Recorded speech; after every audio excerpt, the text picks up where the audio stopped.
Hey everybody, welcome back to Record-ology. This will be interesting. So, a little over a year ago, we reviewed the Vangoa RP-01 record player.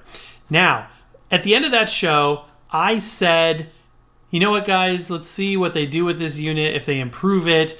Let's see if it, what happens with it, because it has potential to become new. I remember that. However, I don't really remember anything else that I said in that video. I don't really even remember what the unit looks like. So in a way, this will be like a first time review thanks to my short-term memory issues. And then also we'll be able to compare it to the original. Now, if you want to see the original video, I'll put a link down below. So after you watch this video, you might want to go back and watch that. But anyway, let's see if they've improved the design. I have nothing else to say about it. Let's get into it. You're not going to want to miss this.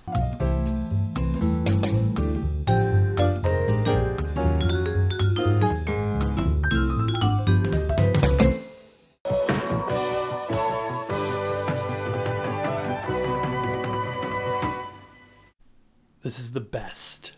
It's the weekend. We've got a new record player to check out. Yes! The world is full of possibilities right now. Okay, this is the Vangoa record player. Seems aptly named. I like the very basic but effective and descriptive line drawing. Catch life's melody. I couldn't say it better. This is the RP-01. Let's get into it. Okay, here we go. Open up the box and let's see what we got. Interesting. What is this? This little thing catches my eye. Nice! A velvet record and stylus brush. Is this, let's go ahead and open this up. I love it when we get accessories and things you weren't expecting. Good grief, that's hard to open. Okay, I'm just going to destroy the package. There's no going back now. Okay, so it's like an all-in-one little kit. We got the brush, the felt brush there.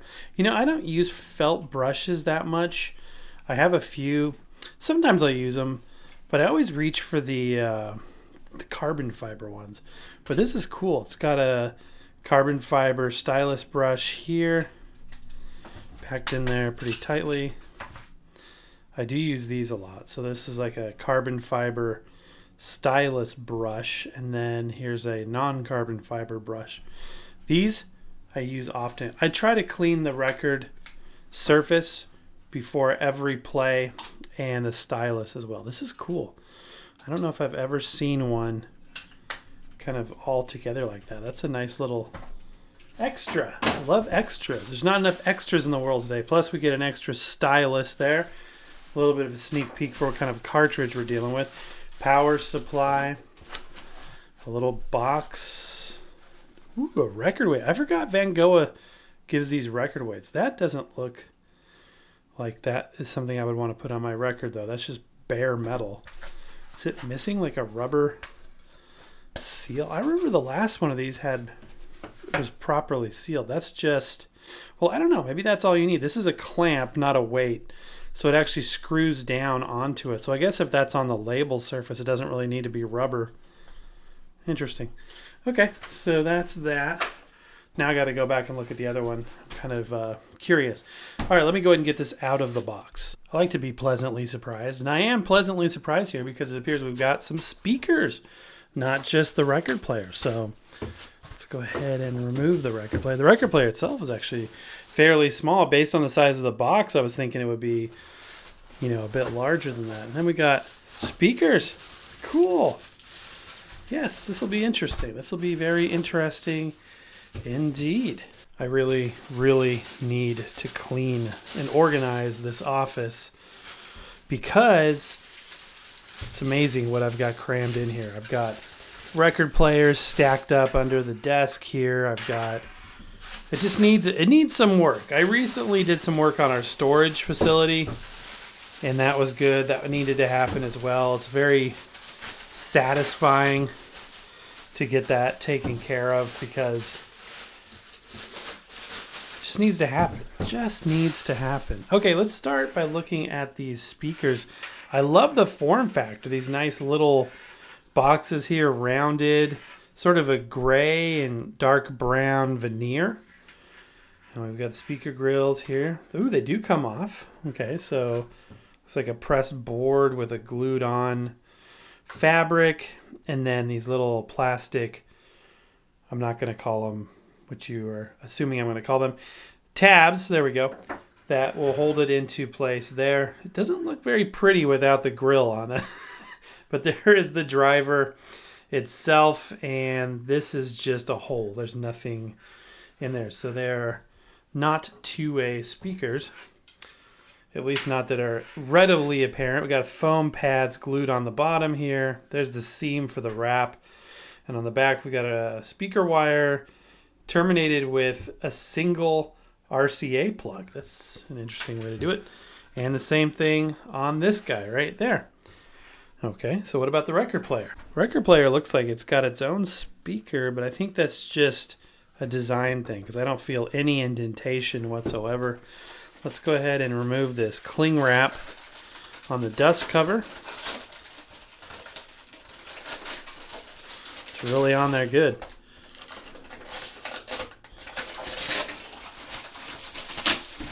Grief. Really wants to cling. Okay, good grief. This cling wrap with a will to live.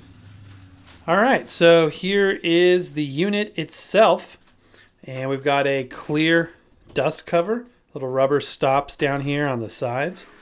Go ahead and lift it up. Little felt platter mat. This is a fluffy one. Very flexible too. As far as felt mats go, that's a good one. Now you don't need it on this type of a small platter because it has 3 rubber nubs to make perfect contact with your record, even if it's warped. That's the beauty of 3 points of contact. It's the most stable. I love it when people argue with me about that. No, you have to have 4 points of contact. Well, you think about it, with 3 points of contact, even if it's warped, it's always making contact. Back in my television broadcasting days, the ladders we would use were 3-legged ladders because no matter if there was any sort of irregularities in the floor, it would always make perfect contact with 3 legs. Okay, so this is the Skywind type of mechanism. It is shock mounted. This is interesting. Check out this trim piece on the side. I haven't seen that before.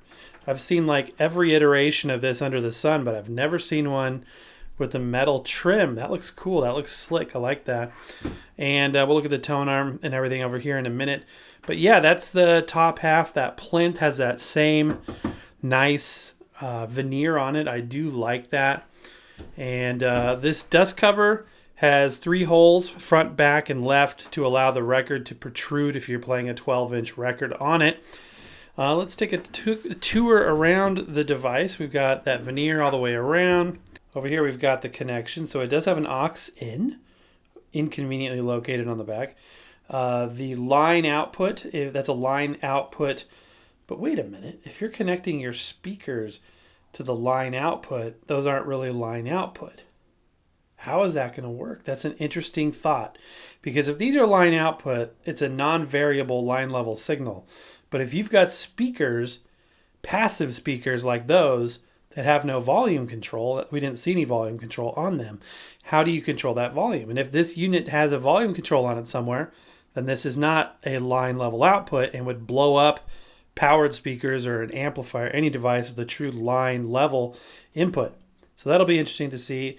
And then our 5-volt power supply. Looking at the bottom here, there's no adjustment pots, anything. We've got rubberized plastic feet.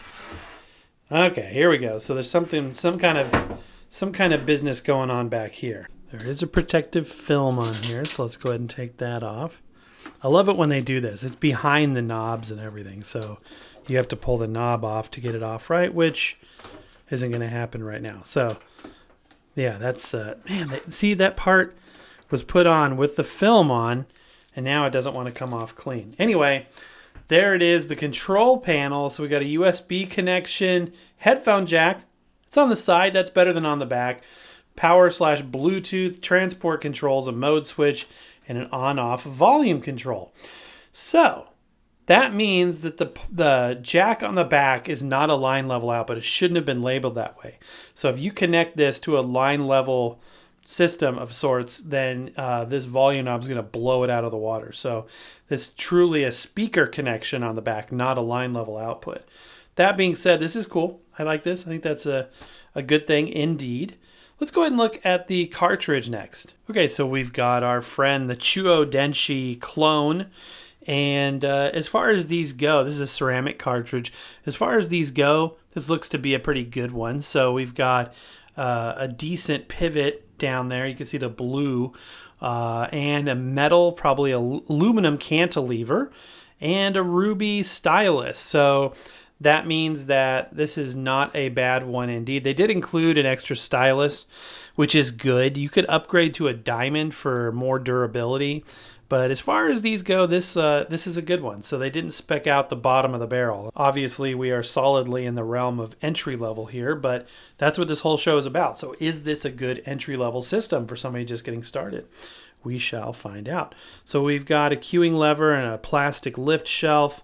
Remember, kids, when you flip this down and lower the stylus and your record's skipping, I always recommend pushing down on that lift shelf just a little bit so it doesn't hang up, and that fixes a lot of those skipping issues. Okay, on the left we've got the 3-speed selector switch, and on the right we've got the auto stop on and off. So this will stop playing the record automatically when it gets to the end, and that is a good thing. This is not something you see every day. They even have cling wrap around the power supply. This is a kind of stylish little power supply.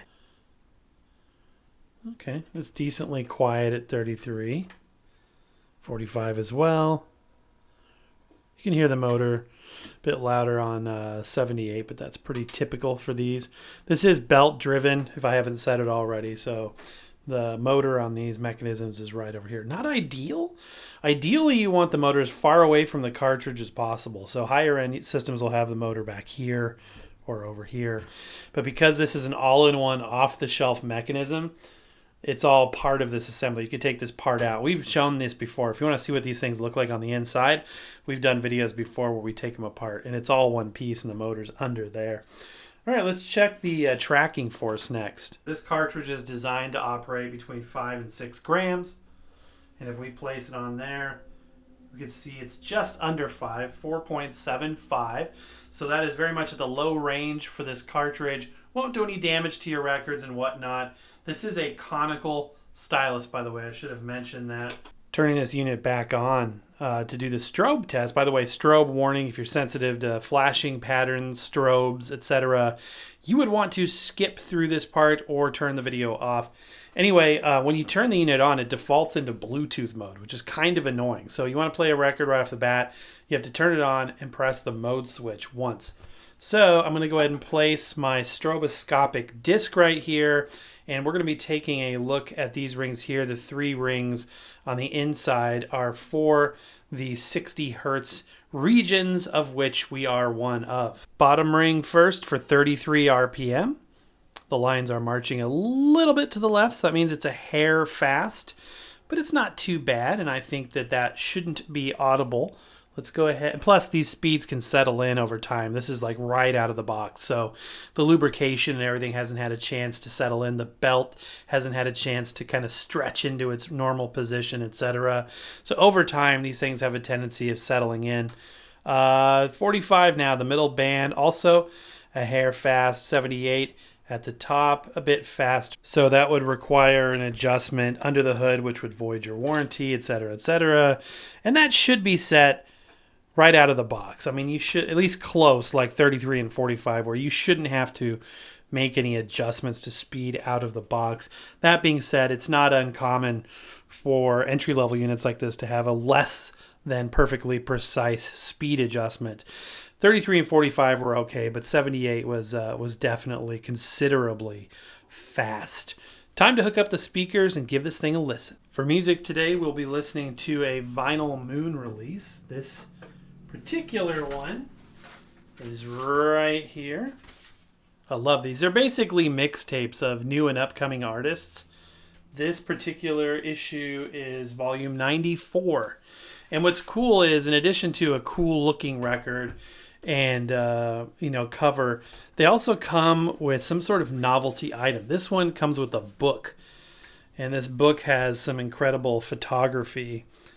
And it's just a very fun experience all the way around. We've got one that looks like a pinball machine, and it comes with 3D glasses. They're all about getting the most out of physical media and just really enjoying the tactile experience. Okay, this is a 33 RPM record. And like I said before, I always like to clean the surface of the record. So I'm going to gently run this brush. See how I'm doing it at an angle? Personal preference. You could do it like this if you wanted to.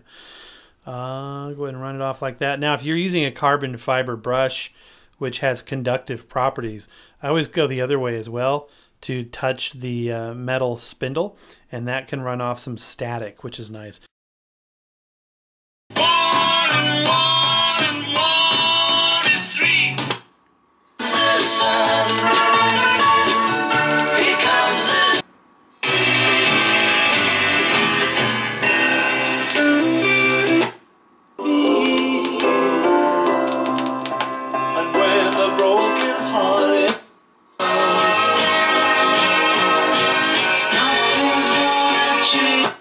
Sound quality is not great. It sounds thin. It sounds like a suitcase player. I don't know if that cartridge is properly impedance matched. Now, if you remember when we reviewed this previously with a different color scheme and everything, I said that I wanted to see if it would be improved in the future, which is why I agreed to do this. That being said, so far I'm not seeing any difference whatsoever. If you remember the direct feed we did last time, it sounded okay over the direct feed, but in terms of, you know, the speakers and everything else, it seems like it's literally the same. Okay, so let's go ahead and pop this guy in there. Well, let me switch the mode. I'm sure that the Bluetooth mode is also the USB mode. Well, sir, it's guest time here on Town and Country Time. So it does start playing right away. It's a pretty girl that sings her. Right now, we're going to call Patsy Cline back. Yes, I. Sounds better. The MP3 sounds better than the record player. Let's try this one.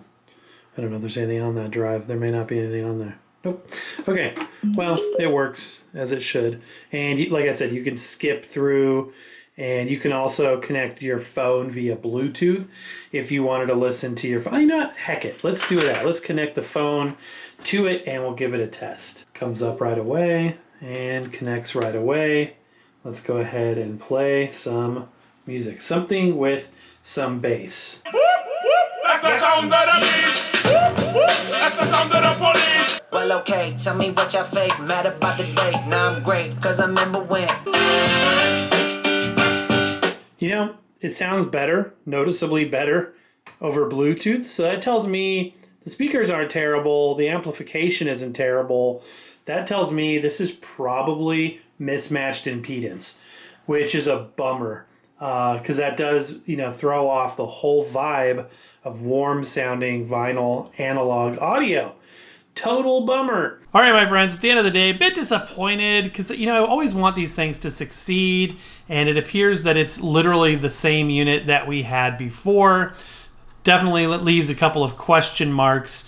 The biggest issue being the sound quality for playing records, which, considering that's the #1 thing that it should do well. But like I said at the beginning of the show, if you want to see the original video review, you can check the link down below. Now, speaking of links down below, if you want to pick up your own custom-made 45 adapter available for a limited time in this cool swirl color, we're running out of the filament on this, definitely check out our 45 RPM adapter store. There's so many makes and models now that I've just kind of made it a shop. Our eBay store where we sell these. Also, check out our merchandise. There's a whole bar where you can slide through and look at different products down below as well. But mostly, I just appreciate you being there. If you want to support the channel, besides picking up products, you can also join our members program where you get exclusive content, sneak peeks sometimes, all that kind of fun stuff. But mostly, the joy of knowing you're supporting the channel, which you're doing just by watching this. So thank you for being there, my friend. That's going to do it for today. So happy record hunting, and we'll see you next time.